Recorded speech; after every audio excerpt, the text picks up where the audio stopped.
It's time for Milberger's Gardening, South Texas. Live from Milberger's Landscaping and Nursery at 1604 in Bulverde Road. During the next 2 hours, our experts will help you with your gardening questions when you call 210-308-8867. That's 210-308-8867. Or come by Milberger's during the show and have your question answered in person. And now it's time for Milberger's Gardening, South Texas on 9:30 a.m. The Answer. And welcome to Milberger's Gardening, South Texas on 9:30 a.m. The Answer. Milton Glueck along with Dr. Calvin Finch. Mark Peterson here, and we're here to talk gardening with you. So what do you got to do? You just call us or come by. What's that number? 210-308-8867. 210-308-8867. The number to call to be a part of today's show. That easy. All right. David, thank you for sending the picture. However, my phone is not releasing it yet, so hopefully it will. It went to spam, and I'm trying to release it, and so we can see the picture of it. But you did some research, Calvin? Well, yeah, I have 2 books here that show photos of hummingbirds that exist in Texas, and then also a frequency guide for San Antonio. Surprisingly, a lot of them that come to Texas go through San Antonio. So, but the issue is going to be it's very hard to identify them. All of them have green backs. Oh, and that's what you said, yeah. And the winter time is not generally when they have their distinctive male coloring, yeah.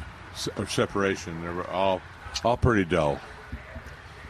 But that's why there's probably a bunch of bird watchers out there that have identified the hummingbirds that are in their area and might be able to tell us, when you're looking at it, look for this and look for that. Okay. But anyhow, we'll keep up. That's cool. Where did you get that? What is it called? Bird count? Birds of Bear County, a seasonal checklist. How old is that? 1995. Wow, that's cool. These are all the those are finches and stuff, aren't they? The vireos. Oh, okay. What did I do with them? Oh, and this isn't as exciting as hummingbirds, but I did hear a woodpecker this morning. Did you? Yeah, it's kind of neat to sit out and just watch the dogs and cats play together, and then all of a sudden you hear. Here's the wrens. Just like that. That's pretty good. Thank you. I was practicing. But yep. And let's see. Oh, I have some questions for Mark while you do that. But let me see if I ever found David's thing yet. Okay. This makes for me looking at my phone for David's picture does not make for good radio. Not good radio. Not at all. Okay. 210-308-8867. 210-308-8867. So I sent you a picture. Yes. And we can even get some people from New Braunfels maybe to call in. But on Friday, we went and visited Landa Park. Uh-huh. And first off, Landa Park is beautiful. Yeah. Even in the winter, it's very pretty. Saw, speaking of birds, there was a nice woman taking pictures of things and with this huge camera. But like a telephoto lens as long as this building almost, it seemed. And there was one she was really trying to capture, but the bird would not cooperate. And it was, probably the size of your finches and stuff. It was all red, belly red, top red, head red. Do you know what that might have been? Well, of course, the first choice would be cardinal, but... Oh, no, smaller than a cardinal. Tanager, then, would be the second choice. Oh, little finch size? Yeah, is it American? House finch. House finch, okay. Yeah, they're so somebody was talking to us about the finches. Oh, I know. It was at the breakfast group. They He was saying that they're very more colorful than normally this year. Well, that one was really colorful. So yeah, and they'll land on just a tree limb and do stuff. Right? They like that safflower. Really like that safflower seed too. Oh, have we gotten any more feedback on whether you should feed the birds or not? Yeah, I have read some articles. It's kind of what I suspected, that the evidence is for potentially other kinds of viruses, and in a few cases or in a few years back. So they haven't. So there's not a lot of strong evidence that the denying the birds access to the bird feeders is going to have an impact at this point. Yeah. At least that's what I can tell. It's just not. It's what they're doing is some of the folks. If you're interested in really blocking any problem with viruses, then you take this may be a way to do it, but there's doesn't seem to be any real evidence that this is a way to do it. Good. So I understand that book is older than most of my employees. Yeah, isn't that amazing? What book is that? Your little pamphlet, your thing that really? Yeah, there you go. That booklet could have worked for you. 1995. Yeah, so I wanted to know more about Founder Oak, which is the Founders Oak in there you go. Landon Park. I have to give a shout out to the Guadacoma Garden Club. Oh, okay. And the New Braunfels Garden Clubs associated. They were instrumental in creating a tree trail. A tree what? A tree trail. There was little markers on all unique individual trees. Okay, I saw. Starting with the Founders Oak. I saw where you could scan it. Is that what you meant? Okay, yeah. I did that. They started out years ago. That's cool. There's also a tree, the Mark Peterson tree. What? That they dedicated to me. Yeah. Which one was yours? Yeah, bless their hearts. Is it gone now? No. Oh. It was a Southern Magnolia. Oh. Which is kind of on the bottom of my list, but. Oh, okay. I was thoughtful. I was deeply heartened. I enjoyed the sentiment. So, if you had to guess, first off, I'm guessing it's a live oak, right? You notice there's a fence around it. Yes, there is a fence, and it's propped up with. There wasn't always a fence. Okay. Who helped create the fence around the park, around the tree? Mark Peterson? That would be. Oh, man. And then were you supposed to do that, or okay? And the mulch around it. So I went and had a professor from A&M, Dr. Michael Walterscheid. He did the coring, and I think we came out somewhere between 200 and I think I said 75. It was about 295 to 375. Okay, wow. That's a big range, though. Yeah, that is a big range, but it's a big tree. Yeah. But that was part of the problem when you get into those very large trees. Yeah. Those rings are very hard to distinguish, and because it's a live oak. Yeah. And, because live oaks sometimes put a false ring in the fall. Oh, really? Sometimes if we get good rain, you'll see new growth. Yeah. So you have to distinguish whether that's a true ring or a false ring. Okay. So that's why it is. It's a big. Don't you just hate that? They're so concerned with survival and taking advantage of when conditions are good. Yeah. What we need. So I was a little sarcastic sometimes. I go, if this was a younger tree, would you be less concerned about it? So a lot of people just, age. That's more important than anything else. Oh, well, I don't know. I mean, I wasn't concerned tree, about we it. have to take care of the old trees. I go, well, we yes, have to we take do, care of the old things. but we have to take care of the young ones too. So. Okay. Mm. But that's I really kind of good. I think used that, to think that too, but not so much anymore. Really, I think just now that's for especially protecting the important older for things. people. Yes. Yeah. Protect the older things. Yeah. That's where I'm going. Mark should too. Well, No. Mark's in that way. That's why I used to do that when I was younger. Not so more. Not so much more. So, So we got 2 new trees to us. Well, one we hadn't get in a while, and one new coming theoretically coming cool, this yeah. week. We didn't talk about the trees. So live oak Leonetti. This is the one from Arizona that has a really beautiful shaped crown. It's only going to be 30 by 30 if I remember correctly. Yeah. And retains Uniform? that. Oh, It's smallish, okay. so it retains this. I don't want to say dwarf character, but dwarf characteristic, but that's kind of what it is. So it will be mature out at about 30 by 30 canopy. Okay. So And 30 feet tall, 30 feet wide? Yeah.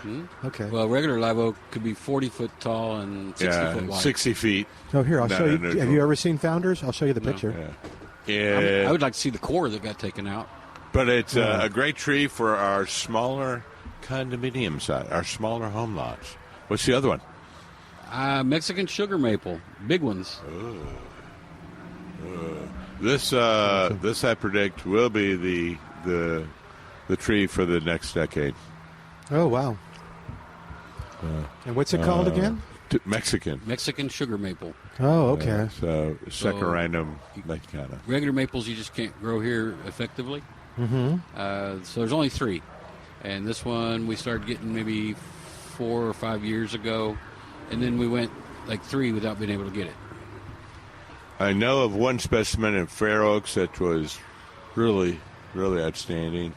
I think I know another one in Bernie. And they've all survived? Yeah, that's what I said. They both have survived. So over the past 5 years. So I have high hopes. Okay. I think it's still a tree in training, in transition. David said that the one that we we planted to see what it did in town. He said it was beautiful in the fall. Oh, did he take pictures of it? I didn't ask him. Yeah. David, send us a picture. Of course, I don't know if I can get it. You'll go to spam, and I'll never get it. Mark, what's that oak, white oak that has starts with an L that it grows so slow and Grows so slow. Relative. Blue oak. huh? Blue oak. The Lacey's. Lacey's. Lacey, is that related to it or? Now that, of course, I've got one that I've had for 20 years. That's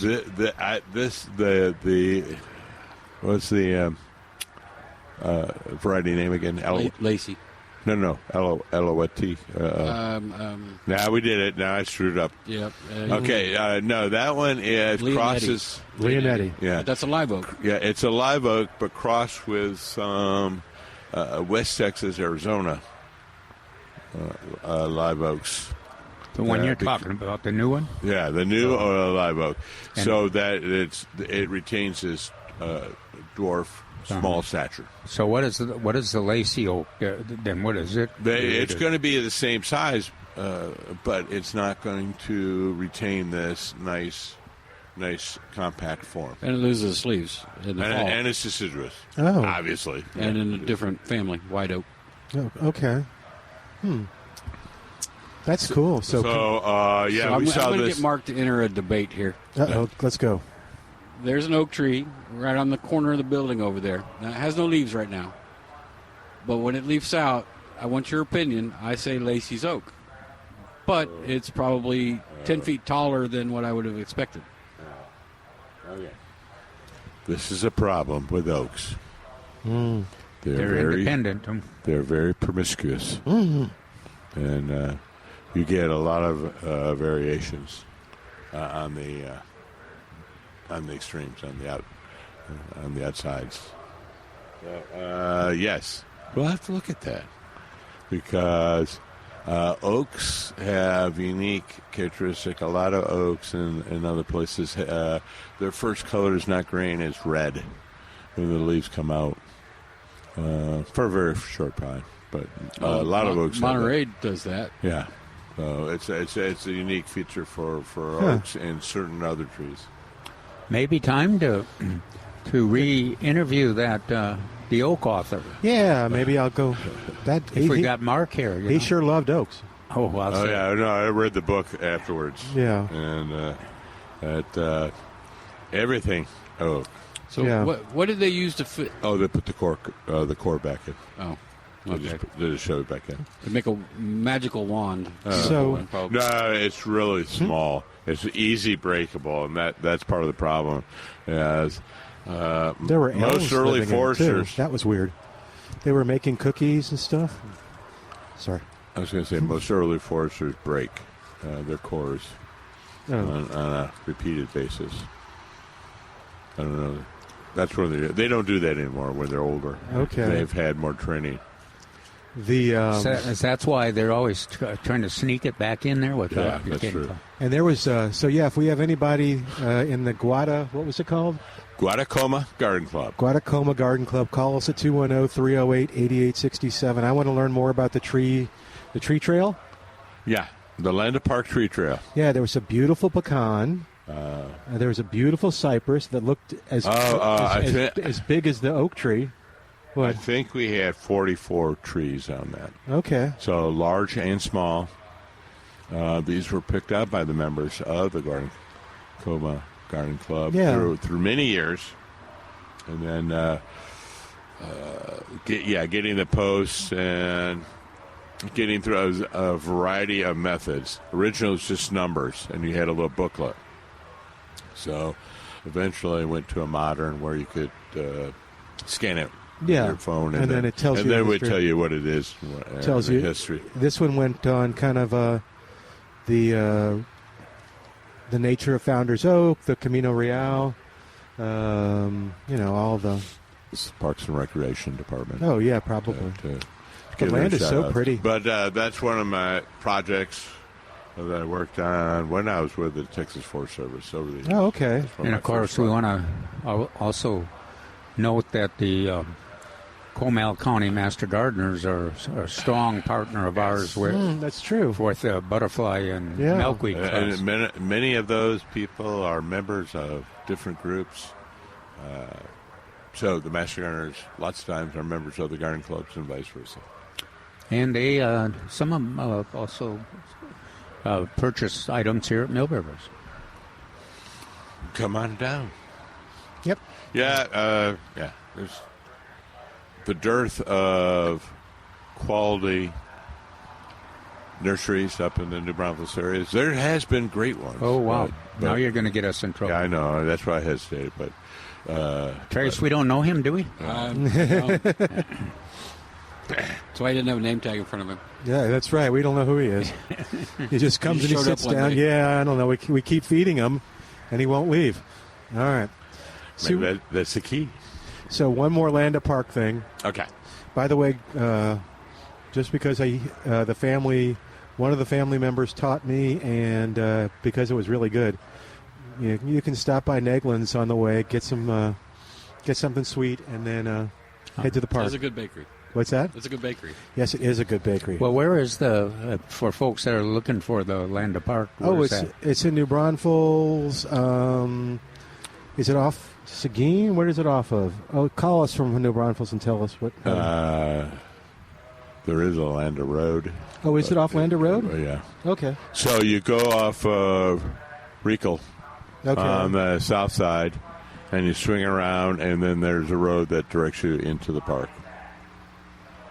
Okay. Because I think some of our listeners will want to. Yeah, you should see what you're going. Yeah, just go walk by the water, and, the spring-fed water. Wilson may come from.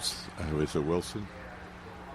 From the highway, north 281, I-35. More coffee, please. I-35, and then you turn right into town, left into town. Oh my! All right, well, let's give you a break here. Yeah, give me a break. I have to eat this chocolate. I know. And then I have a vulture question for you. Are you big on vulture questions? Sort of, yeah. All right, 210-308-8867. I'm going to see if I ever got David's thing. 210-308-8867. The number to call to be a part of today's show. All right, back in a moment with more of Milberger's Gardening South Texas on 9:30 a.m. The Answer.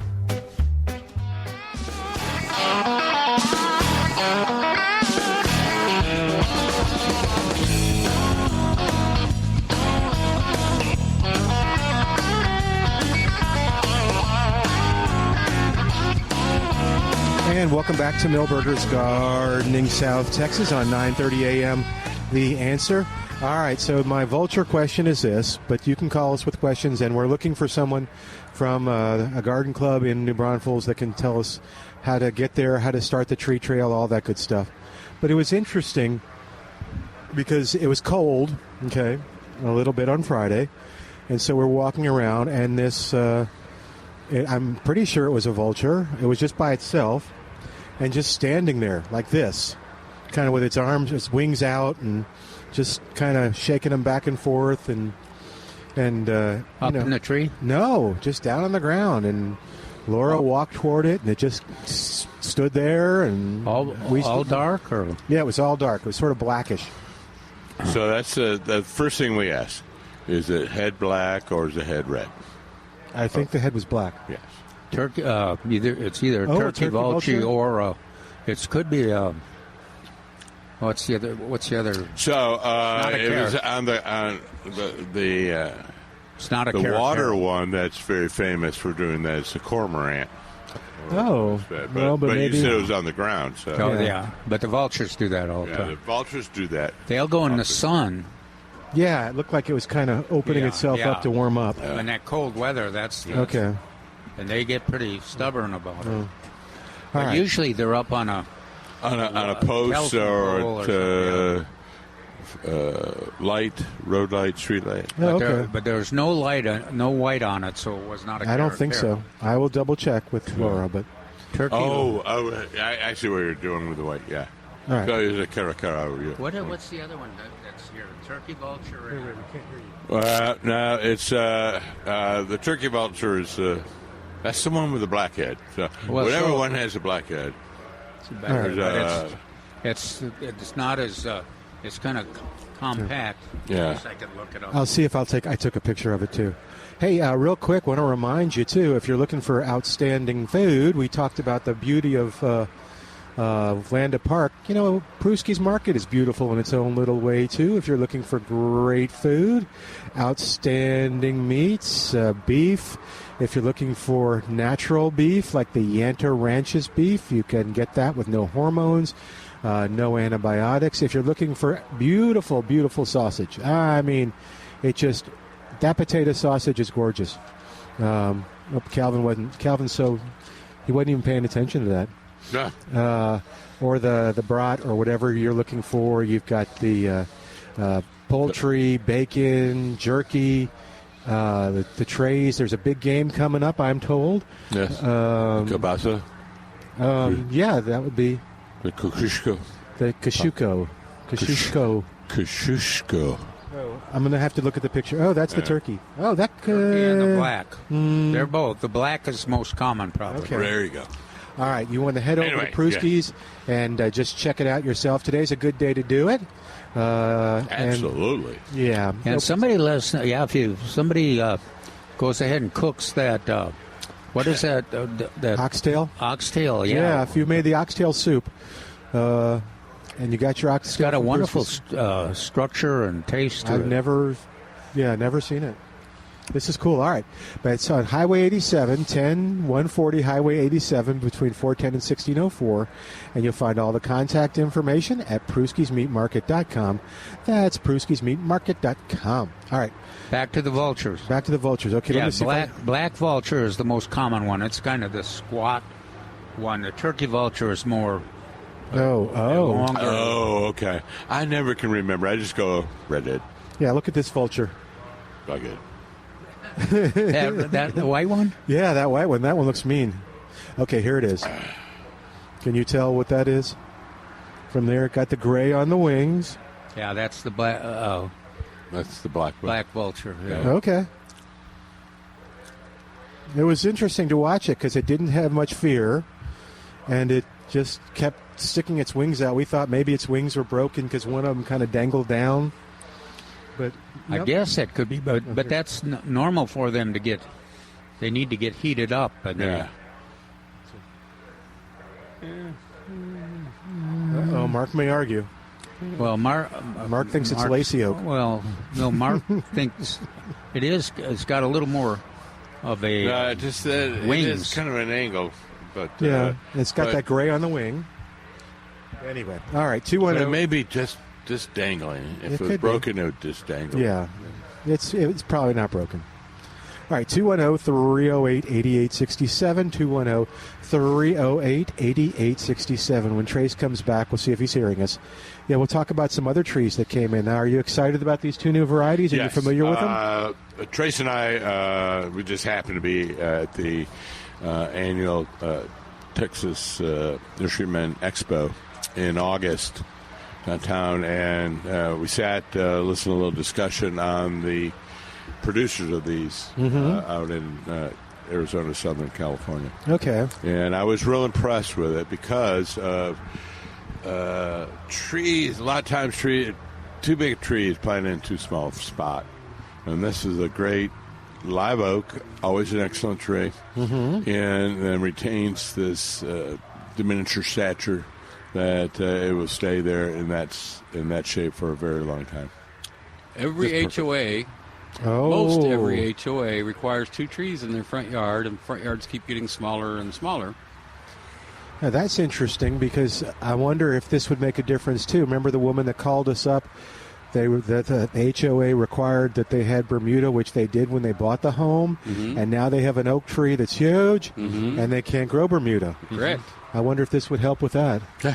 Oh, that's cool. No, it wouldn't? They need to just keep trimming up the lower branches on the tree. Okay. So you'd just have think some of Bermuda on the outer edge, but you wouldn't have nothing underneath. Nothing. Okay. Of course, the HOA is incorrect, and you do not have. So that's when they throw out fescue seed. Oh, you don't? Okay. Yeah, you don't have to. They throw out grass. fescue seed and say, the package said Bermuda. So the HOA can't say that? They can't or force you to install a irrigation system. Oh, okay. Interesting. I used to know the section and everything about the ordinance. Well, in San Antonio, we surprisingly, we really haven't been harassed by HOAs like they have some other cities. Oh, okay. Because we had a lot of folks that were knowledgeable and a lot of people in the industry, and they also we were successful with that water conservation, which made a lot of difference. So HOAs, to their credit, most of them were pretty cooperative. Yeah. All right. Fortunately, we have in black and white in an ordinance since 1995 or 2005. Pat's on the line at 210-308-8867. Wants to know about cutting back bushes. Hi, Pat. Welcome to Milberger's Gardening, South Texas. How you doing today? Hey, doing well. Here I am 2 weeks in a row talking to you guys. Way to go, Pat. Hey, we're back. I would love to go out this week and start cutting back all the dead shrubs. Of course, dead. They're not. The plants aren't dead, but the stuff on the top is. We have a lot of the different types of sage. We have lantana. We have Crida barbados. We've got about 10 different types of shrubs that need to get the annual haircut. So is it too early? So that's the question. Is it too early to get out there and do that? I know there's some risk of another freeze, but just wanted to get your collective thoughts on that. I would say you're 4 or 5 weeks too early. So when you give something a haircut, you actually stimulate the plant to grow more. So yes. you're removing what you think is ugly, but that's insulation for cold. Then you get some nice warm weather. You're going to get some new growth, and then we're going to freeze again. And so you have a lot worse dieback when that happens. So and then the second issue on there that we've all advocated is that if you're interested in maximizing wildlife and survival of the birds and everything, it's better if you can wait that 4 or 5 weeks, because they rely on those. Even when they're freeze damaged, they rely on those shrubs and things to hunt for seeds and berries and insects, and so it's best if you can. Certainly best if you can wait. I can wait. I'll be darned, gentlemen. That is why I call this show. That's good advice. I have no comment on that. I don't ask for your opinion if I don't intend to follow it. So I appreciate your advice, and we're going to stand down. All right. All right, stand down. Well, yeah, let's Thanks, have Pat. him. We appreciate let's it. have him call every single day so we get the Pat, if you could just call each Sunday and say, I'll email you some stuff to say, things like that. Thanks. You know what? Actually, Thank you. I'm out of town next weekend, but I'm going to be back in 2 weeks. I'm going to come by. I took a whole bunch of pictures of that trench. Right. So I do want to that's come by right. in 2 weeks, show you the trench, and then we'd like to start planting some of the trees this year. And of course, the key thing is, and that's why I want to bring a picture to a radio show. We'll show everybody over the air. Yeah. Anyway, so you have some sense of the surrounding area and just how much room or lack of room.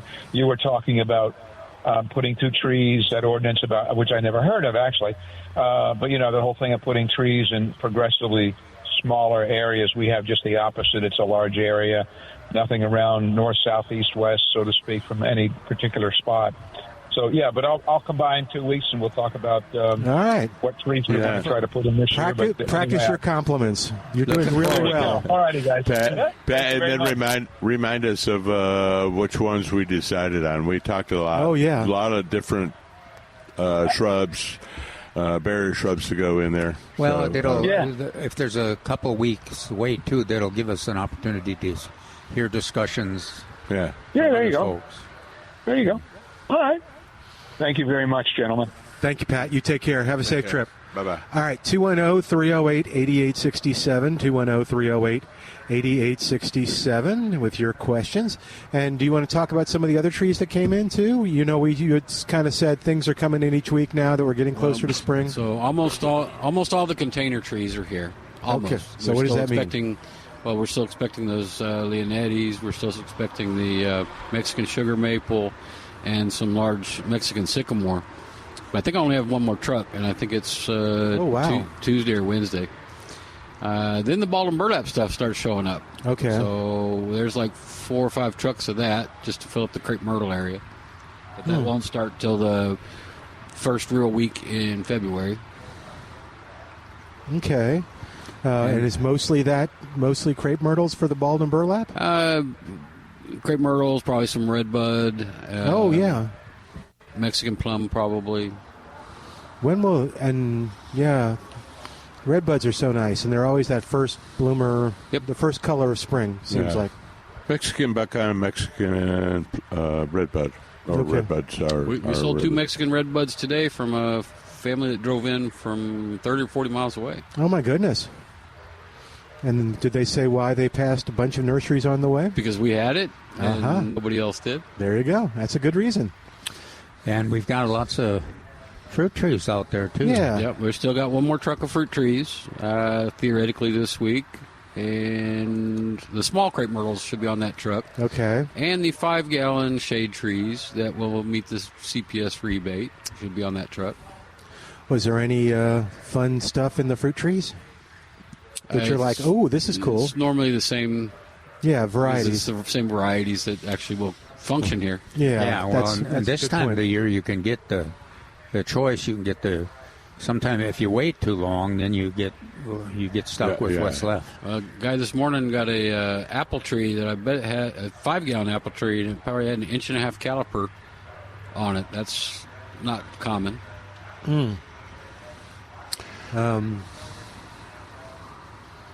That's diameter to the rest of the world. No. But I'm trying. Why is it uncommon? Because that's an awfully big trunk. That's a very small container. Oh. So that person, that buyer, I would always suggest check the root system on that, because there may be some circling. So he's roots. gonna cut the sides of the roots. Yeah. Okay. He was ecstatic to get that big of a trunk, though. Oh, that's cool. Now we What got apples that. can you do here? I don't think you want me to answer that question. Okay. What have we got that? You taking the fifth? Florida King peaches. I believe those are out there. If not, Yeah. then they're on the next truck. Okay. That's my favorite Right. peach, and that's Right. the one I've had the best luck with. If I'd had that in my peach orchard 25 years ago, I would We'd still be probably business? be still doing it and making some money. Yeah. Was it really just 25 years ago, or was it a little? Well, let's see, 1989 was Yeah, the so last. that's like 25 years. I've got a truck that old. Yeah, I almost do too. All right, 210-308-8867. So great selection of fruit trees, citrus. Yes, although we've limited ourselves to 5 of each. We kept them in the greenhouse. The rest, That's right. The rest of them are all in our auxiliary greenhouse. And I'm having a feeling that, for the most part, whereas people would have kind of come and been, during last week when it was cold, they would have seen, like somebody asked you, well, what's happening? There's no inventory. But it was all being protected. But I see stuff coming out. This week's going to be nicer. So I'm guessing this week more stuff will come out? I believe at this moment everything is out of the greenhouses with the exception of the extra citrus and the very large Japanese blueberry. Oh. Those were a pain to move up there in the first place. So we'll probably only bring 1 or 2 down until March. Yeah, okay. This is South Texas. Would you be confident that there won't be another freeze? Yeah. No. Well, let's. They're. I mean, you've had freezes. It seems like in May that I can remember something. I can recall one happening the first week of April. Yeah. Wow. Yeah, that's the latest I can remember. Okay. Well, it also we sold a lot of celebrate tomato plants that year. What's that? Yeah. We sold a lot of tomato plants that year because we sold them twice. Oh dear. Okay. So we want to celebrate the fact that at least my citrus and some of the other gardeners that have reported, we used some of the insulate and the other material available here at Milberger's or that they got in the past, and then also some heat sources, and they survived the freeze really well. I'm amazed that this has been the first year that really orange frost, and I did minimal covering. Did you cover? Yeah, I got but minimal. So I used my insulate, and And it did all right? Yeah. Good. So I got smart, Milton. I built my greenhouse over my citrus tree now, Oh, that was smart, actually. so it's always protected. I've seen gardeners that actually I can't remember his name, but he used to have basically little greenhouses that he'd move out onto his fruit trees, and then of course, and he had the venting and the whole works. It was just an amazing system, and worked very well. But Right. that's one of the problems with when you've got a greenhouse situation is that you heats up too. So you have to be able to vent it when the sun comes out. We're going to take a break. When we come back, we'll talk a little bit tomatoes, and we'll talk about if you're still here, Trace, we'll talk about the varieties that you have already, and we'll talk about how Dr. Calvin Finch can teach you how to pot up those tomatoes, and including the rodeo tomato. Back in a moment on 9:30 a.m. The Answer.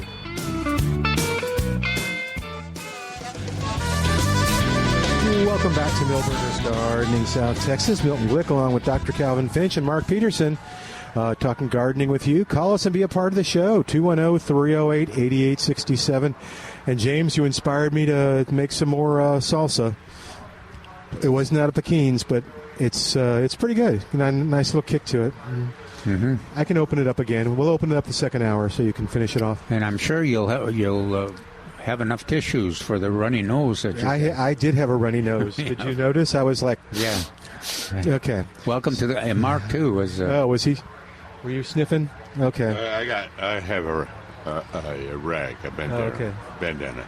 So let's. We promised we would talk about the tomatoes. I'm going to tell you the varieties we have now, but I want Calvin to spend some time, like he did in his article yesterday, talking about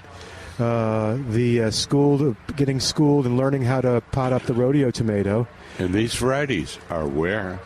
These varieties right now are at Milberger's. Yeah. Red Snapper. Yeah, but where are they located? Oh, they're in the greenhouse. They are in the greenhouse. That is correct. HMS 1823, Red Deuce, and I can't read your list. Red Snapper, Red Deuce, Celebrity. 1823? Yep, 1823. You remember how to remember that? Yeah, you told me. Okay. I decided just to remember. Okay. But these are all recommended tomatoes, and a number of them in rodeo.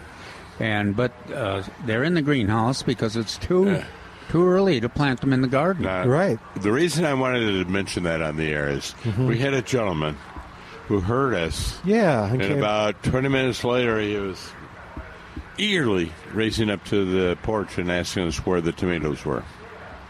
I assume he found them. Yes. Okay. So let's talk about the classes that you have going. Why are you? I know you did it last year. So what benefit will I get from attending these classes? Well, we've got every year we have a rodeo tomato that wins selection, and quite often, it's sold at the rodeo and sold here at Milberger's and other nurseries, but not always enough for everybody that wants one. And so the best thing to do is to get them while you can, and then. But if you do that, you're faced with the situation that you can't plant them in the garden and expect them to survive, or a lot of times they'll survive, but they won't be growing fast. So what we do, how we deal with that, we pot them up. We plant these rodeo tomatoes in 1-gallon containers with soil and fertilized. And then we put them in a sheltered location in the sun, out of the wind, and then we're ready to move them into even more sheltered situation if we get cool weather. If you get anything under 40 degrees, you want to move them because you don't want to stop that growth rate, because you lose the whole advantage of the potting up and planting them early. And one of the things about tomatoes here in San Antonio or in South Texas is that we've got quick seasons, 2 quick seasons, and that's if you plant the right varieties with the right characteristics, that means you can do a wonderful job and you've got some great varieties. But if you wait too long or you don't plant the right varieties, they don't produce. So that's what it's all about. It's a complexity, a bit of a complexity. But of course, if you attend one of those classes, we'll learn all about that and what you need to do. And everybody that does come to one of the classes, if they register, will get one free rodeo tomato, and it'll be potted up. And then they can, so hopefully that'll be experiment for them, or they can get some others too, because Milberger's already has tomatoes here, and they'll have a bunch more of the rodeo tomatoes. But the idea is to get them when you get the choices that you want, and get them started growing at a growth rate, and then be ready about sometimes after March 15th, quite often April 1st.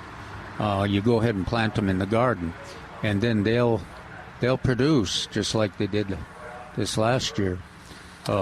And the classes also will include some of the other vegetables that we plant. Oh, yeah. Yeah, and plus we're going to give everybody that registers some Oscar okra. Thank you to one of the contributing gardeners here. So it'll be an interesting class. The first one is on the 15th of February, and it's at the Education Resource Center at Dream Hill Estates, which some people start calling Deersea. Okay. So if you have trouble remembering all 17 of those words, but there's Dream Hill Estates Education Resource Center. It's over there by the medical center, and the address is 6802 Dorothy Louise Drive. And that's in the paper today. A lot of information. Yesterday's paper. Yeah. And it's also on the website. I believe now on the website here at Milberger's. Even for that location over there at the Dream Hill Estates. Now on the week after that, the Saturday after that, we've got a program here at Milberger's on the 22nd. It's at 10 a.m. and it's going to be a similar program. And you'll get it's a free class, and you'll get your free tomato plant. But you do have to register. Call in for the one on the 15th. You call 210-382-4455. Okay, I'm sending that back to Al, so he's got it. Okay, and for the one on the 22nd, you call here at Milberger's. And Milton, you remember that? 210-497-3760. 210-497-3760. Yeah, and we're I know at the nursery, we're up to almost 8 people, doubled in one day. Yeah. So don't wait too long. Now we've got 3 registered for the class at the Dream Hill Estates. So you got an opportunity if you live in that area, or if the Saturday the 15th at 9:30 is more convenient for you, then you can register for that one.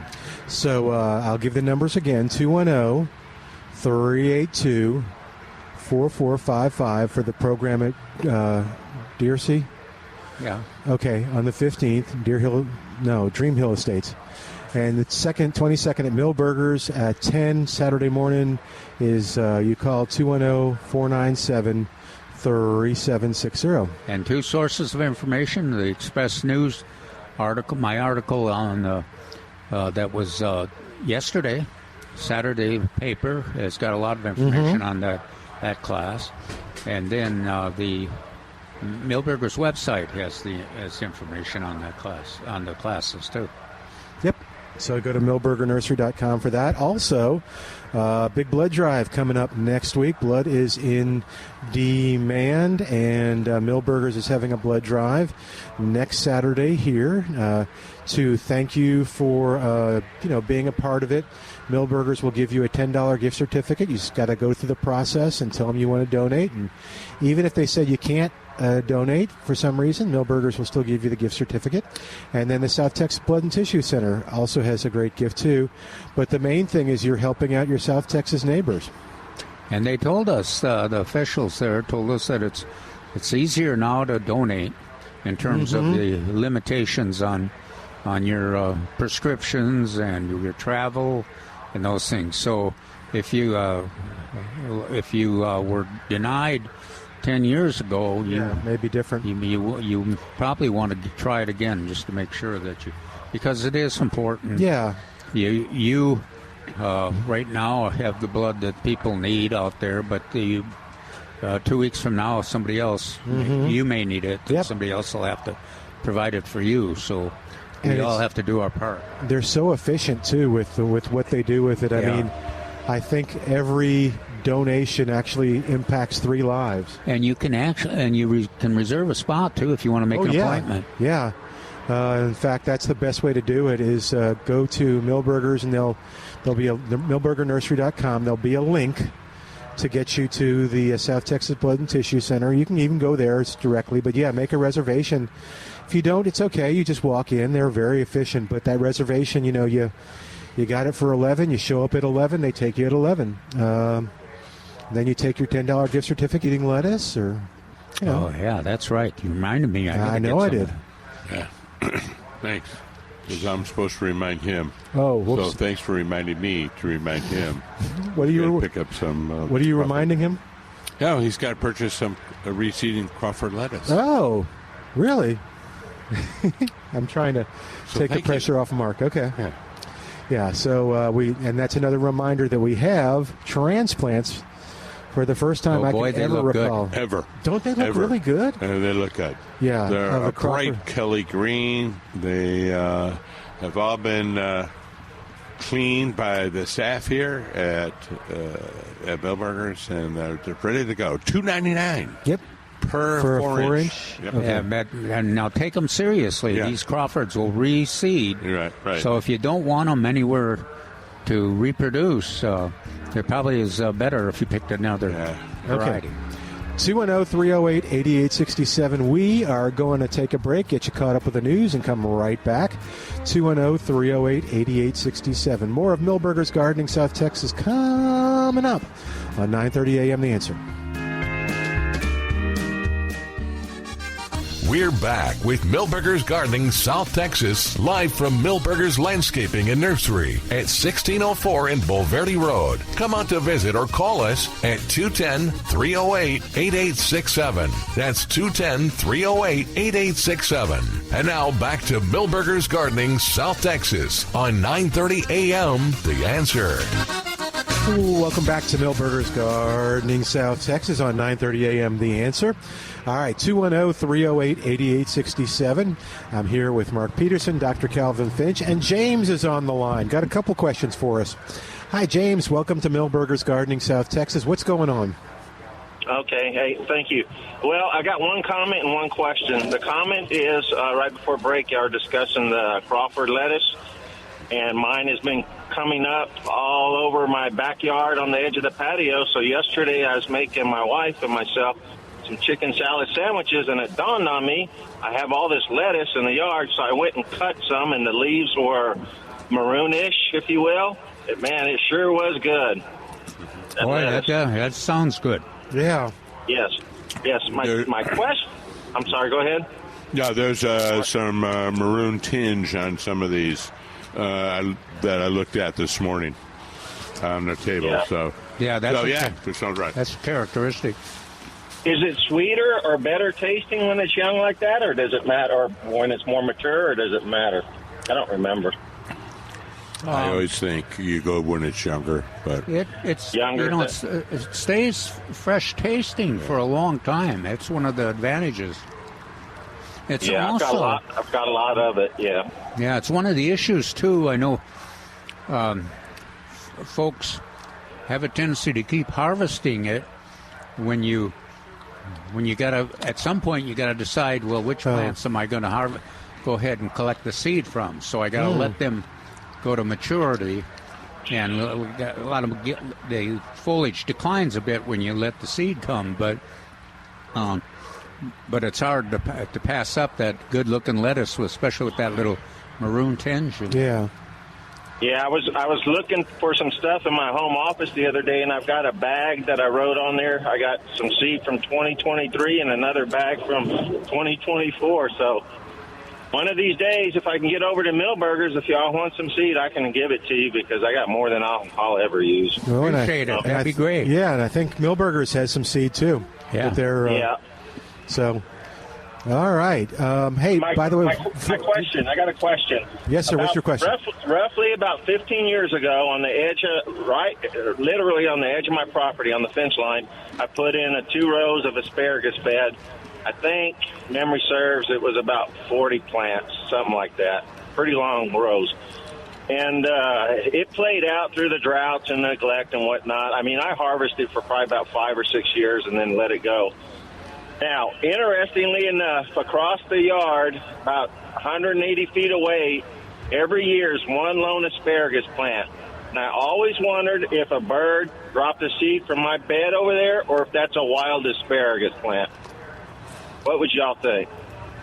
Wow.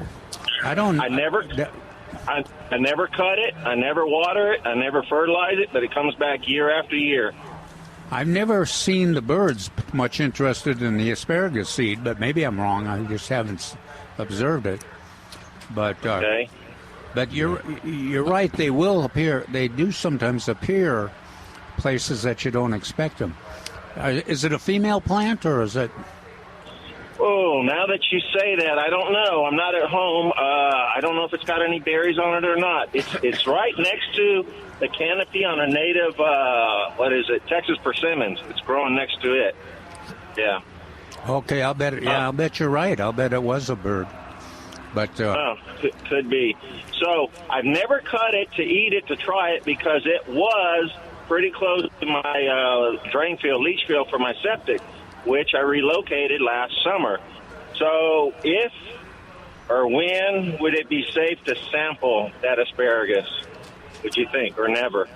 well, I think immediately, but Yeah. I don't think that's a problem. The drain field wouldn't have stopped me. Oh. Oh, it always stopped me. I was too nervous about that. Remember how the asparagus tastes? Yes, I like Oh. It's pungent, and so I don't think you could tell the difference between the leach field and the fruit. But then I may be wrong. And I don't think I like chemically potatoes. it's a threat either. That's what I was worried about, the pathogens and whatnot from the leach field. So you don't think that would be a problem? Okay, well, then next time I see it growing up, stalk, shoots, I might sample a couple and hope I live to report about it. Yeah. All right. Hey, We'll know what happens if we never hear from Yeah, you. if we, we'll just be All worried. right. Hey, did you? one more quick one. That's Sure. the sugar maple, Mexican sugar maple. I'm interested in that y'all talked about. If he gets those in this week, because I've been driving, I haven't had a chance to look it up. How big does that tree get, roughly? I'm going to go 40. I was going to say 35. Yeah. So 35, 40 tall. Okay, because where I want to plant it, there's an overhead power line relatively close, so I'm kind of wondering about a height, but I think it'll work. All right. Did you get any snow, James? A dusting. I made a snowball. That was about it. But what's kind of funny, is two homes over, albeit they're large acreage lots. One yard was just completely blanketed in snow, so it was real spotty out where I live. Okay. Yeah, that was the same in my neighborhood, too. Same here. Yeah. But Trace anyway, explained it had to do with the wind. All right, it man. was nice to see. All right, thank you. Yeah, you take Bye, care. James. All right, 210-308-8867, 210-308-8867. I've got a weird question for Trace, and probably Mark can answer it too. This cedar elm looks different now. Is there a reason it should look different to me? you talking the hug me tree? What's that? You talking? Yeah, the hug me tree. The electronics. No, Dumped. I know that part. But did it get trimmed? I don't see as many branches. Oh yeah. Okay. While it was empty with all the perennials in the greenhouse, we took advantage of trimming a number of branches. Yeah, I can't see anything from the porch. Yeah, It used so to be. most perennials want to be in the sun. Did you think that you were just getting shorter, Milton? I honestly, I kind of did. It's like, did the tree get really, really tall? Did I get shorter? I'm at a different angle. But yeah, so you trimmed off some branches. Technically, we raised the canopy. Okay. You didn't lower Milton. You just raised the canopy. Correct. Okay, that's cool. That's a good tree. I like that tree. It's always been, even with the Hug Me thing. But is Hug Me coming back, or we don't know yet? If we can find the electronics at a reasonable price, yes. Okay, that was fun. Yeah, the kids loved it. All right, 210-308-8867, 210-308-8867. Oh, speaking of plants that did not make it through the cold, I perhaps should have brought them in, and that's Purple Heart. They didn't like it, but... Oh, their roots are alive. Pretty sure it's fine. Yeah, it just looks beaten down. I'm pretty sure it'll come back from the... I've seen them melt to the ground and then still come back. It almost looks that way. But that was in the ground too, so yours is obviously in a pot. Yeah, it's in a container, but we'll see. We didn't have the 18 hours below freezing in a row, so stand a chance. Yeah, it'll be interesting. Oh, there's horticulturists that swear that it'll come back forever and ever. Yeah. Once it's planted, it's planted. Forever. Yeah, It's a forever plant. Okay. Okay. When they go do their prayers at night, they talk about, please take it away, God. Or make me live as long as the Purple Heart, as bountiful and as strong. That's a more positive outlook. You like that better? Okay.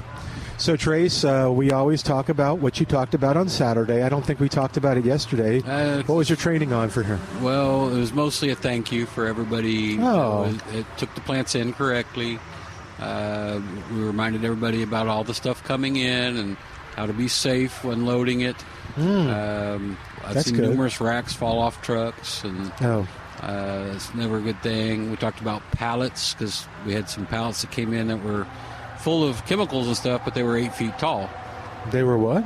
They were 8 feet tall. Oh, wow. So it maximized the cubic foots in the truck. So, we you have to be careful with those. Well, you cut one layer at a time. Okay. You cut all 8 feet, it's all going to end up on the ground. But you cut 2 feet down, and you remove those boxes, and you cut another foot, and you remove those boxes.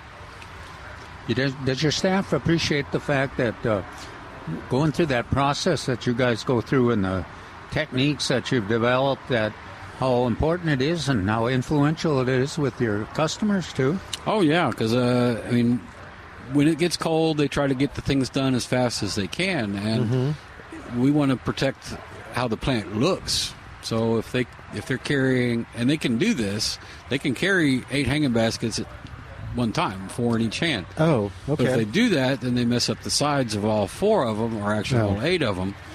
So we encourage them to take more trips. I've actually heard them. I haven't heard them that technical as Trace there, but I've actually heard them with customers saying, well, this works for us. I mean, this is what we do, how much we do, with the insulate and all that. And then it kind of gives the customers more confidence, and the staff sounds really confident when they tell that story, too. The first time we cover and stuff, it's always a learning curve, but generally, as we get further into it, it's not. They can do a pretty good job pretty fast. I don't think you got to cover this week. No, that's why it's all back out. If we had, we wouldn't have brought it back out. I can't see any temperature. Tonight's the lowest at 47. Tomorrow 50. And then it's 60, 75, 65, 72. And then Thursday. Chance of rain tonight, and then heavier stuff later in the week. Okay. Chance of rain 70% on Wednesday night, Thursday morning.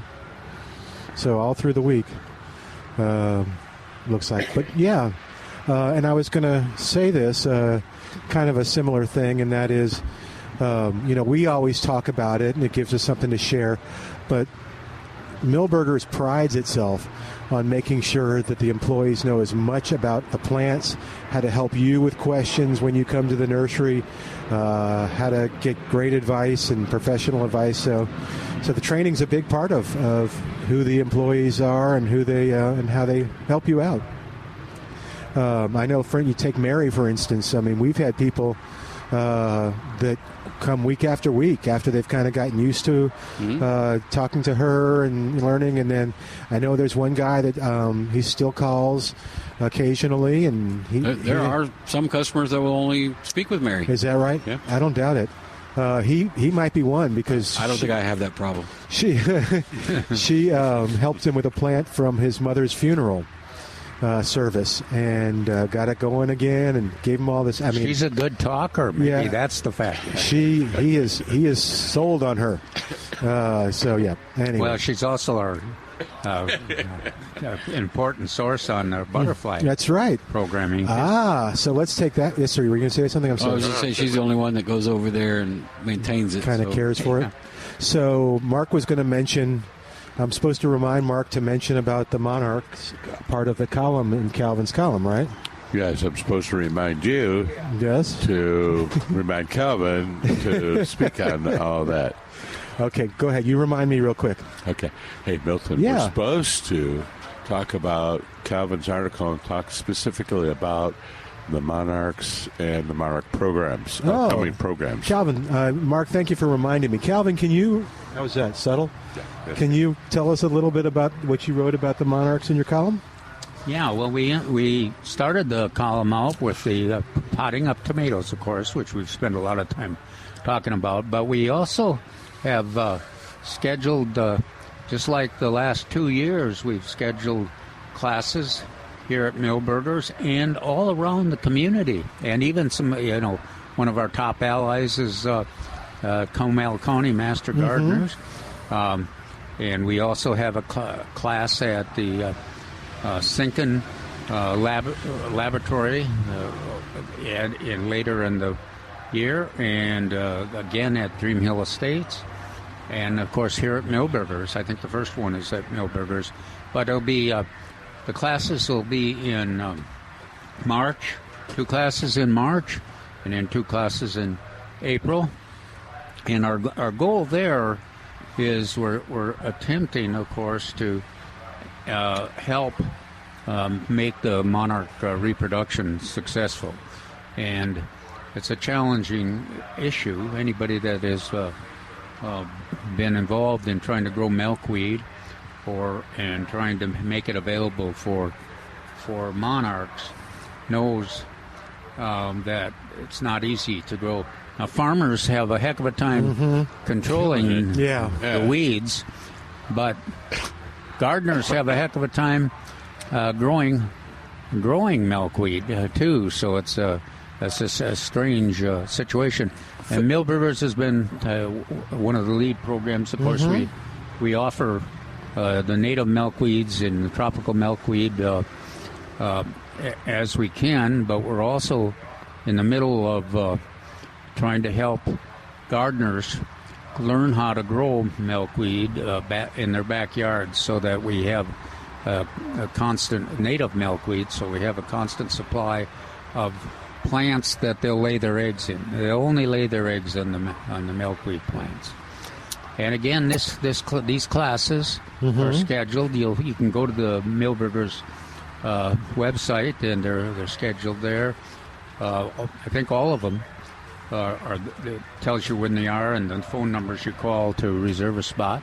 And individuals that register will get it. I think our topic. I think two native milkweeds, and then we'll ask them to be in charge of watching any characteristics of those milkweeds, including germination if they're not germinated.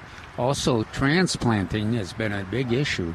So we want gardeners that are interested in experimenting with transplanting, trying to get it to grow in their backyard or wherever it is that they've targeted.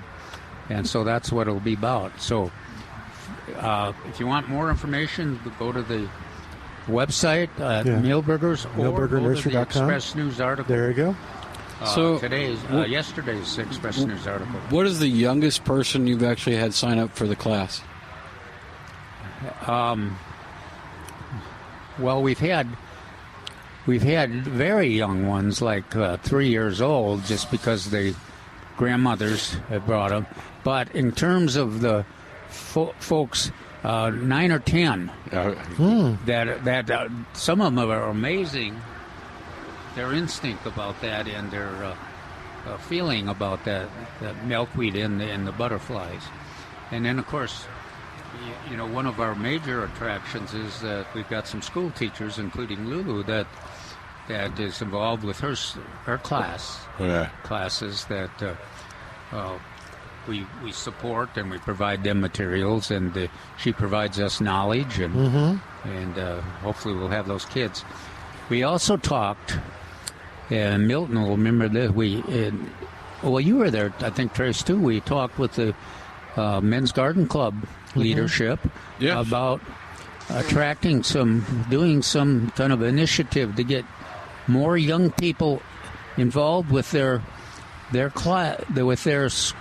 program, with their club, because they're an active environmental club, and also more involved. We were thinking that and you've mentioned this before and recommended it, we mentioned that young people kind of take the initiative on this milkweed situation. So we're still talking to them about initiating some classes like that. Yeah. And I think your invitation is still open, that if we decide to have a class, especially for young people, that the Milberger's will be the host. You bet. All right. So if I guess they don't put their name on the list yet for that, do they? Well, they can, yes, but we have some. We ask them to call after a certain time, because the classes are in March and April. Okay. And we got a lot of other classes scheduled here at Milberger's. So what I'm hearing is I need to go make a sign-up list. I think that's what you're hearing. Yeah. All right, and we'll tell you more about the tomato classes in just a second. We're going to take a call from a different James, but right after this, 210-308-8867 on 9:30 a.m. The Answer.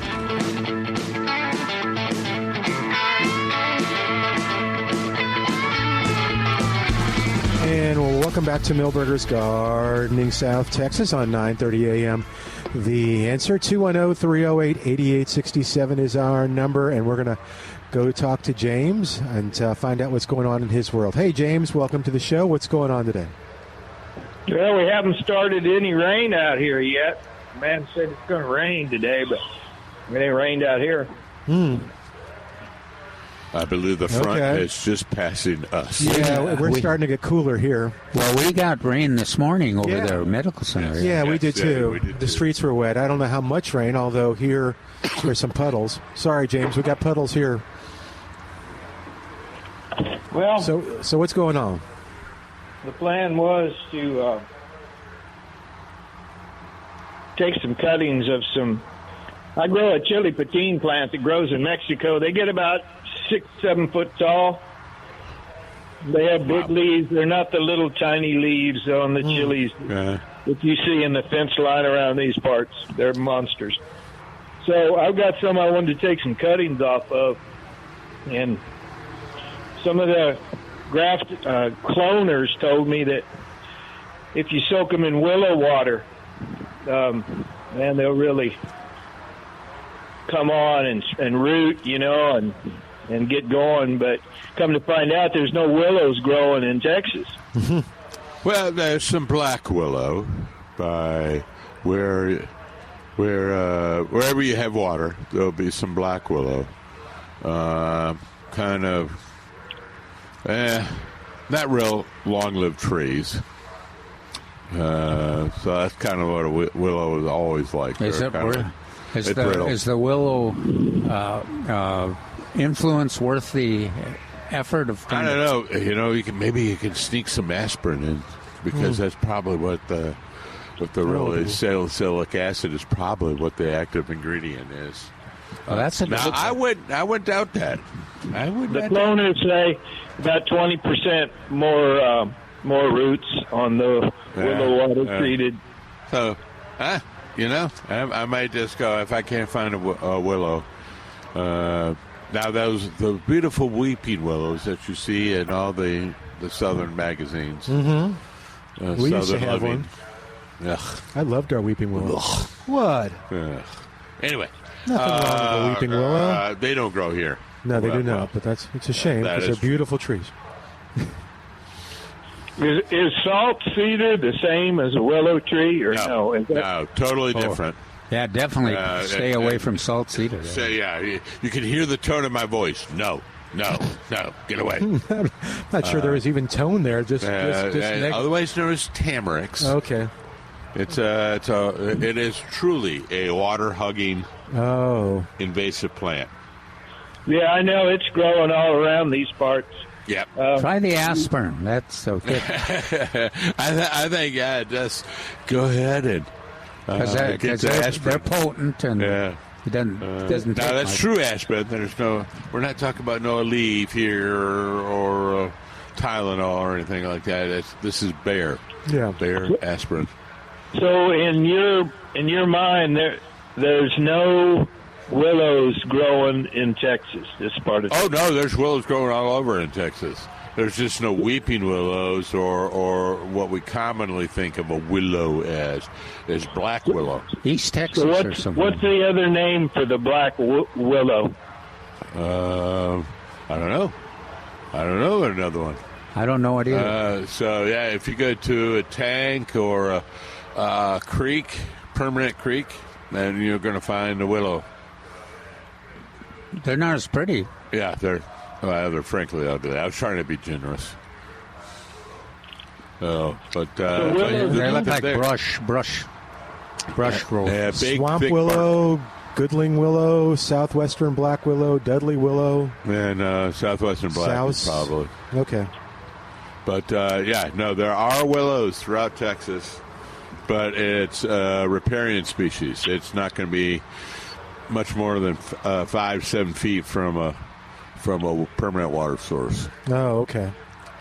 Okay, well, maybe I'll get lucky and find one of these days. Yeah. All right. Well, you send me a photo, or I'll send you a photo, or if I'm down that way, I will tell you exactly where the willow is. Okay. Okay. I'll say I'm over the Medina River right now, and 200 feet north of the bridge over the Medina, there it is. James, did you get any snow? Yeah, it covered the road, and it took a couple of days to melt. When it was in the shade, it didn't melt very fast, but it really wasn't anything to write home about. Yeah, okay. All right, sir. Cool. Thanks. All right. Thank you, man. All right, speaking of that kind of thing, I was watching another video on... Be careful. What did I tell you about that? About watching videos? You said don't do it. About pineapple. And there was no sound, so I couldn't tell what he was doing. He was not narrating it. So I'm going to see if y'all can guess what he might have been doing. So he actually took fresh pineapple, like Calvin was saying, kind of cut it so it wasn't just the big flat part that I did. And then... What did he do? What did he do? So tell me what he did. He was picking it off, so it kind of. So if this is flat, so it looked more like a doorknob. Okay. Than a door. Okay. Okay. All right. And then he. I was just wondering if it was concave or convex. No, it just kind of went like that, like a little triangle, with the thing that you were going to stick in the ground being the triangle, and he dug a hole all through his garden to put all these pineapples in, and then he put something in the hole, but without narration. I don't know what it was. It could have either been an apple slice or it could have been a potato slice. Do you have any thoughts about what it might have been? No, I was trying to remember when I was in... Judy and I went to Australia. We had visited... she had a friend that had a pineapple producing ranch for farm, and I don't remember what they put in there, but they were not overly fussy on the planting or anything. Would you put would a potato have nutrients? So think about this. Generally, when we put fruit in, we are either increasing ethylene or decreasing ethylene, or one of the two. I cannot never remember. So I'm imagining they're producing ethylene as they decompose. Mm-hmm. So that stimulates root growth. Okay. Just like when we you could try both, Milton. Storage, I could, but we try to decrease. Or I could try neither. I mean, you kind of made it sound like pineapple don't care. Yeah. But I'm just trying to go through the science of this. Yeah. Of what you may have been seeing. Well, what nutrients does a potato slice have? None? Nutrients? Yeah, like potassium, magnesium. Calories. Yeah. Well, that doesn't help. Does it? Starch. Okay. Starch is a complex. So sugar. Well, let's pretend I'm wrong on both counts. Okay. Is there something that you would put in a hole to help the pineapple or plant root? Some kind of gas to get the roots. Okay. So that would be that could be apple. It could be apple. And I'm just trying to remember back. We used to. I'm going to Google it. Dump carbon dioxide in or dump ethylene in to prohibit the ripening of apples long term. Bananas. Yeah. No, apple. Oh, apples. Okay. Apples. Now, ethylene, bananas, I remember, do produce ethylene and rot, and they would increase the ripeness. Okay. So I'm trying to dig around in my memory very hard. I know. Very hard. You're having a tough time. And I have a lot of conjunction. No. Yes, you do. And I'm totally unbalanced with one ear functional, one ear not. But I believe that was probably they did put something in, and it was probably increasing production of a hormone or gas to increase roots. What exactly that process is, I'm at a loss. If somebody out there knows that process, to go. But yes, that is the logic behind it, or the science behind it, rather. Well, and Google didn't offer anything, and Google said to allow it to dry for a couple days. And then That's Google said, so why didn't you we listen knew to what Sharon? the problem. Why? How does Google know these you things? misinterpreted what you heard. I did misinterpret what I heard. Okay. All right. 210-308-8867. Trace always gives me these looks when he walks up. Because I Googled potatoes, and then y'all changed the subject. Oh, I'm sorry. So, no, go ahead. What did you find out? What did you find? Vitamin C, potassium, carbohydrates, protein, fiber, vitamin B6, and iron. Did that help at root? Definitely from a potato producer. Yeah. Well, yes.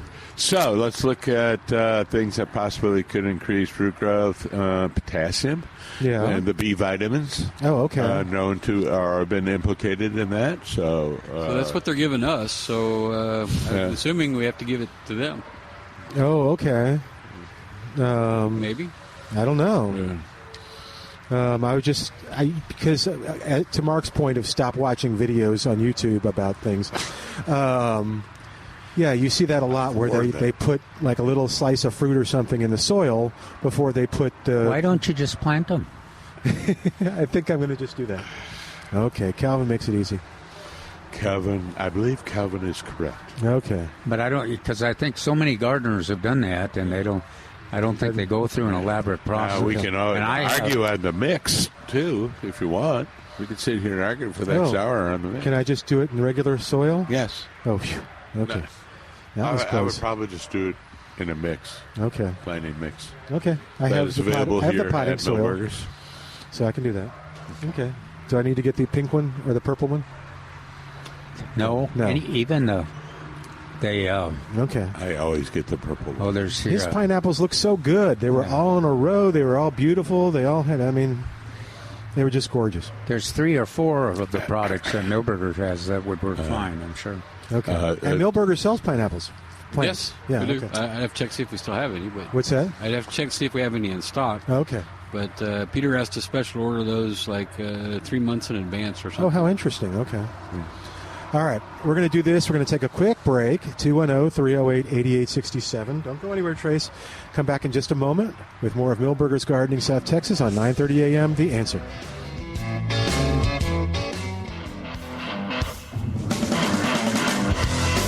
And welcome back to Milberger's Gardening South Texas. Everybody on the porch with us. Dr. Calvin Finch, Trace Hazlett, Mark Peterson going around counterclockwise. All right, 210-308-8867, 210-308-8867. So I had a thought. If fall, man, did it hurt? It did for a while, and then I took some aspirin, and it seemed that willow seemed to make a big difference. If fall is for planting, is it appropriate to say that February is for planting?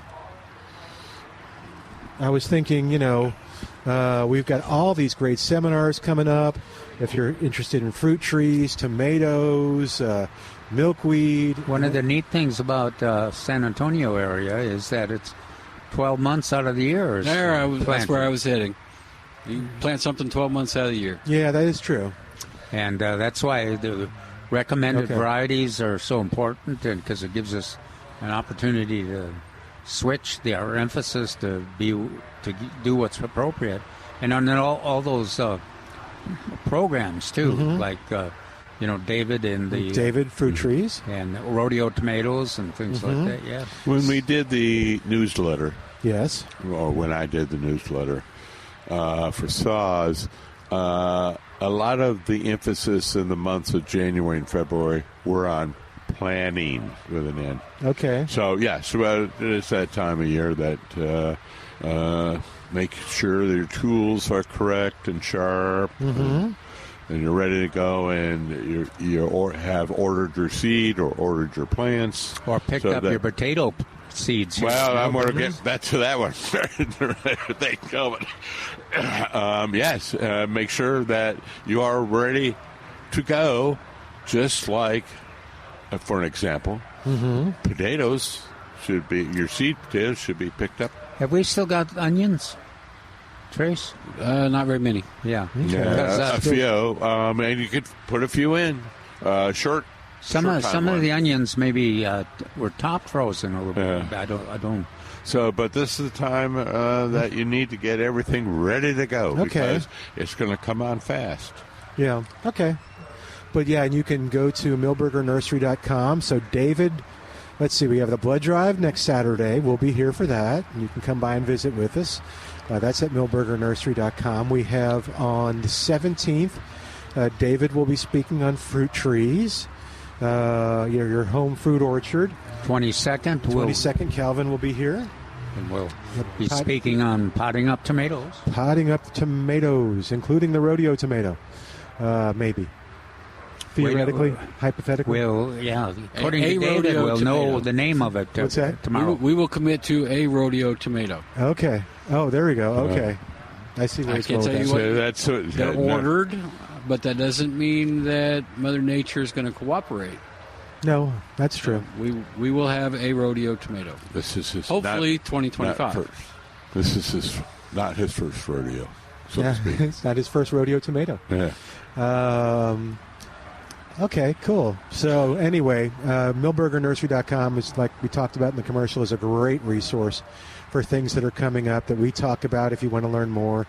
You know, Calvin's article, of course, in the paper too. So you'll learn more about that there. So let me see if I ever got that picture of the hummingbird.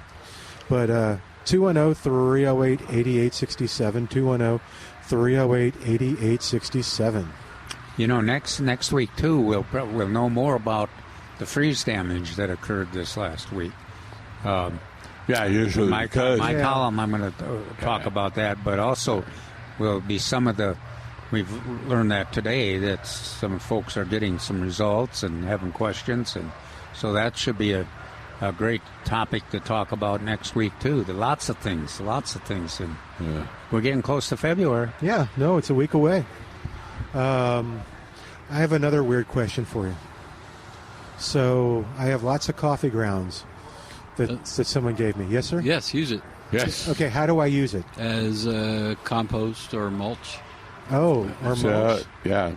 I consider it my secret weapon for many plants that need to be grown on the acidic side.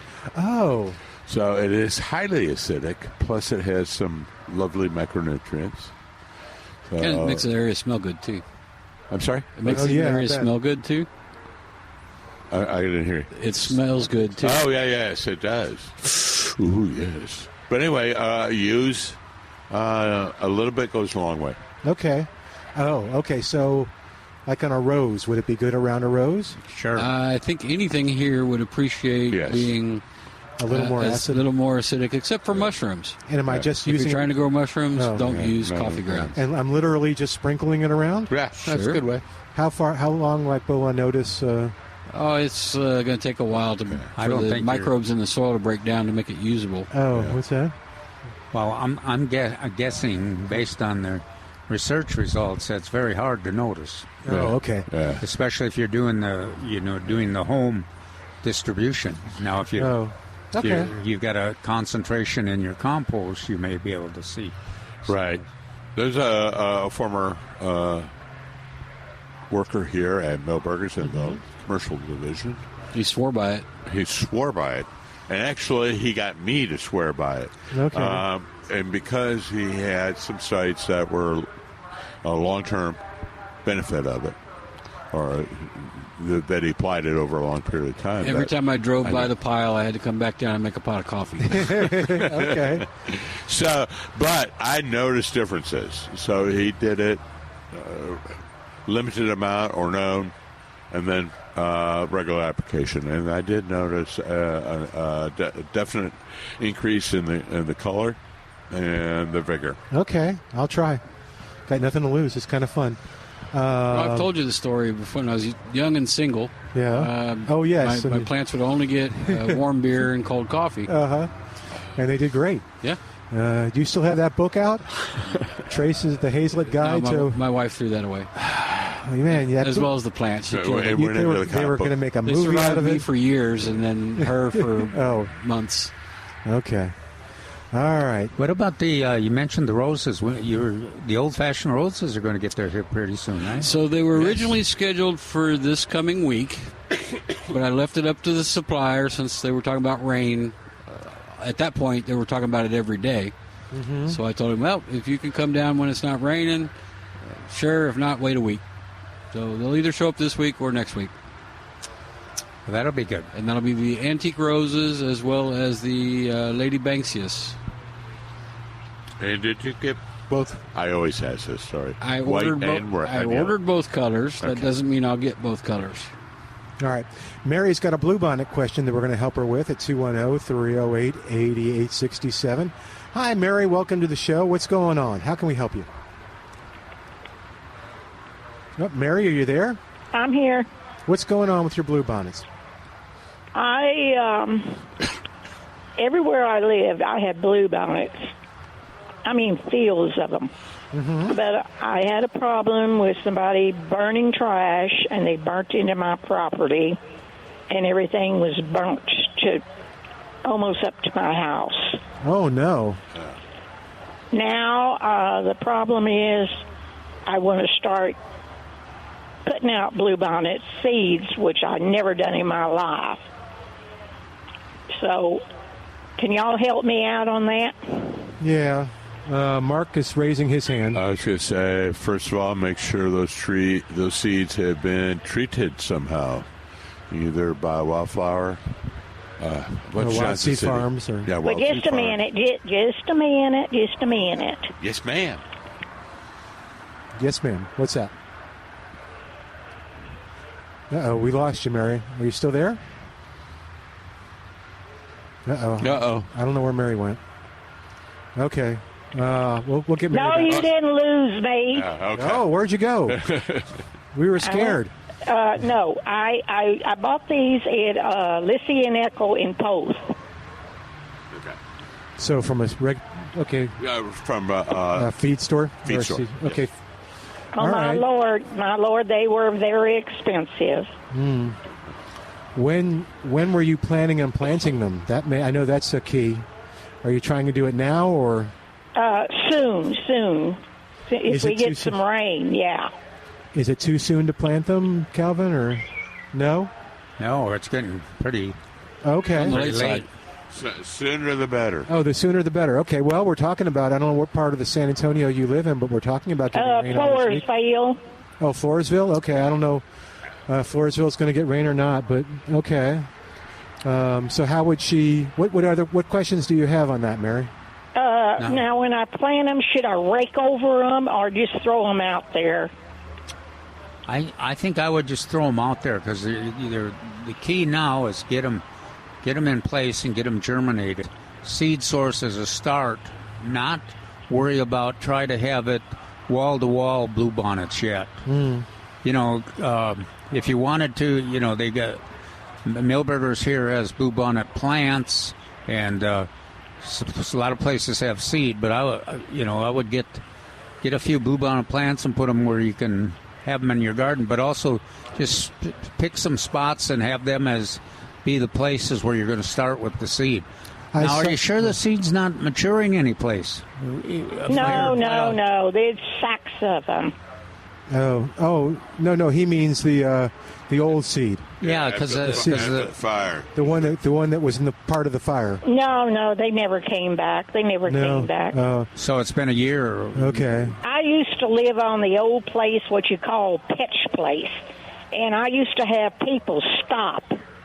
Believe me, stop and do paintings and take pictures of my place. The bluebonnets. How wherever I lived, and I had a brother, and he says, "How come you don't have any bluebonnets?" Because the neighbor burnt me out. That's sad.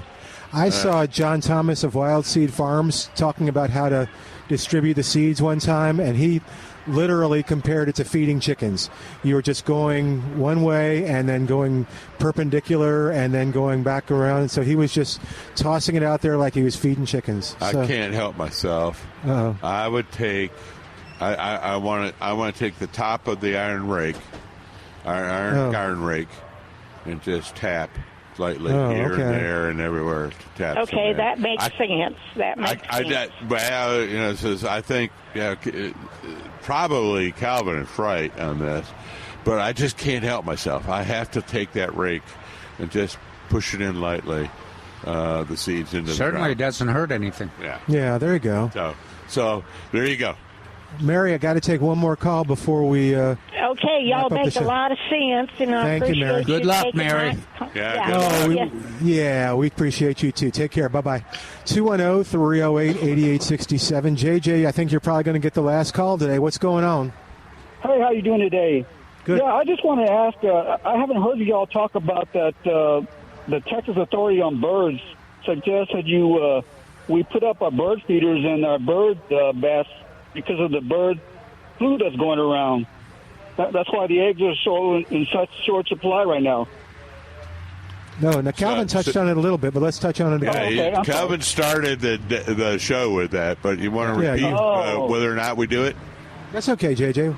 I was looking for more detailed information. I think it's been the fact that some researchers that are not necessarily sympathetic to bird watching said that it's certainly not going to hurt anything in terms of the bird flu if you quit feeding the birds. But I didn't find where they were basing their that there was any research to have a real basis on that. They're just doing that general. If there's accumulation of individual birds or cows or people, there's more potential to have a disease get spread. And that, to me, that's not quite enough evidence to ask to quit feeding the birds. Yeah, I heard they've destroyed a bunch of chickens. I don't know if you guys noticed, but the eggs are in pretty short supply on HEB now. That's right. Mm-hmm. Yeah, now that's quite a difference with a chicken. A few of chicken producers have had some invasions by the virus, right. But not all of them. Not a lot of them. Be real conservative. You could quit feeding the birds, or if you were waiting for some more evidence, then you just do it in moderation and emphasize, just spread it out. And then there was one conclusion that putting the seed on flat surfaces was you would have the birds accumulated on the flat surfaces. Oh, that's interesting. So if you want to make some kind of a gesture, you could just rely on those seed situations where they have to get in line or they have to go in a tube or something. Big long tube. Okay. Oh, the tube's a good idea. Yeah. Are you a birder? I wasn't sure when they expected us to start feeding them again or not. They didn't say that when they. Oh no, they're not. Safe. They're worried about the disease. They're not worried about our feeding our birds. Yeah. Oh. Okay. Well, thanks a lot, guys. Have a great weekend. You too. All right. Yeah, I bet there are a lot of. We'll keep on top of it. Yeah. All right, we're going to begin to wrap it up for today, but I want to tell you again, go to millburgernursery.com to find out about the upcoming blood drive, plus Calvin's presentation on the 22nd, and David Rodriguez, who will be speaking on your home fruit orchard on the 17th. That's a Monday, President's Day. It's different. It's not on a Saturday. This is for something to do. You just come on out here and learn from David about that fruit tree, and then you can learn, right after that, from Calvin about the tomatoes. And you can give blood next Saturday. Lots of stuff to do at here, Millburgers. So, including getting plants. How about that? All right, we'll say goodbye for today. Thanks to Mark, Calvin, Trace for being part of the show, and Al for getting all the calls on the air. And, of course, to you for listening. I'm Milton Glueck. We will see you next week on Millburgers Gardening South Texas on 9:30 a.m. This is The Answer.